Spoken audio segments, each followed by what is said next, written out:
Alright, so we got the final video in this series for probably quite a while.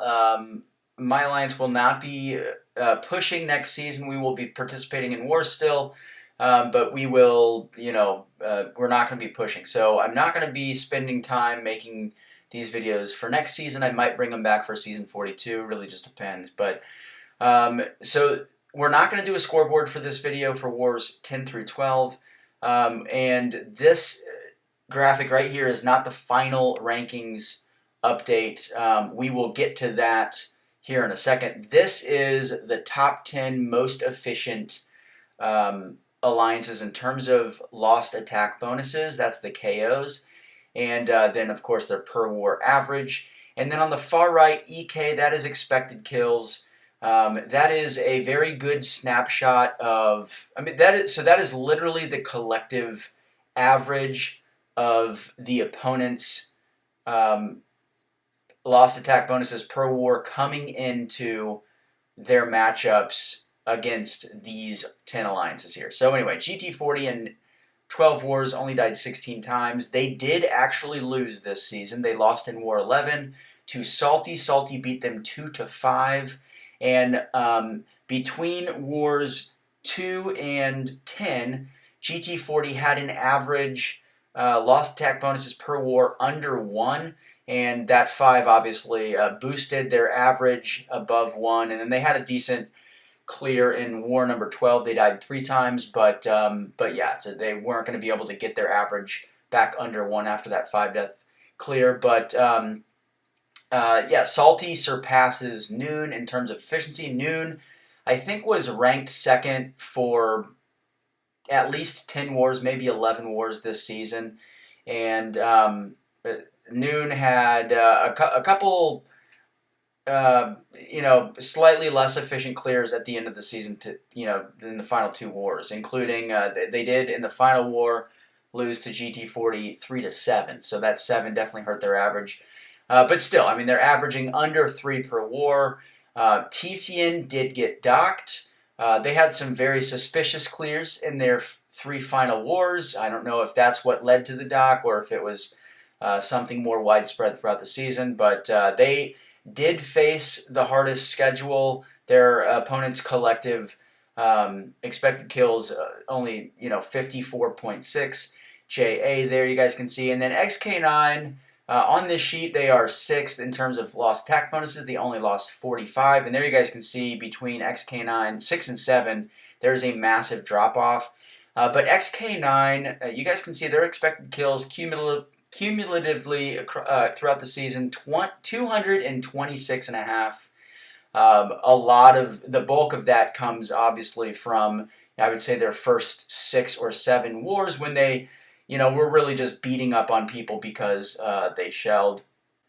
And then LVT, we died 65 times, an average of 5.42.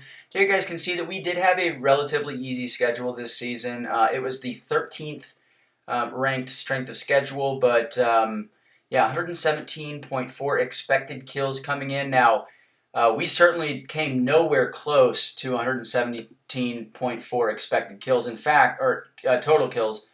In fact, what we ended up with was 91. So by this spreadsheet, we had the second worst defense among all of the alliances on this sheet, with our opponents died 23% fewer times than expected. The only alliance that had a worse number than that was JA. Their opponents died 25% fewer times than expected. So anyway, very, very frustrating for us throughout the season. But yeah, it is what it is. We managed to make it into Master, and because of the attack bonuses, our relative efficiency, we were able to finish 12th after the TCN dock. So top 13, including TCN.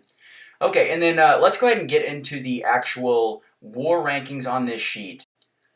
So not a lot of movement. Now this would be movement compared to the update after War 9. So basically, between the War 9 update and the final 3 wars of the season, this is the movement. GT40, as I mentioned, they did take a loss to Salty.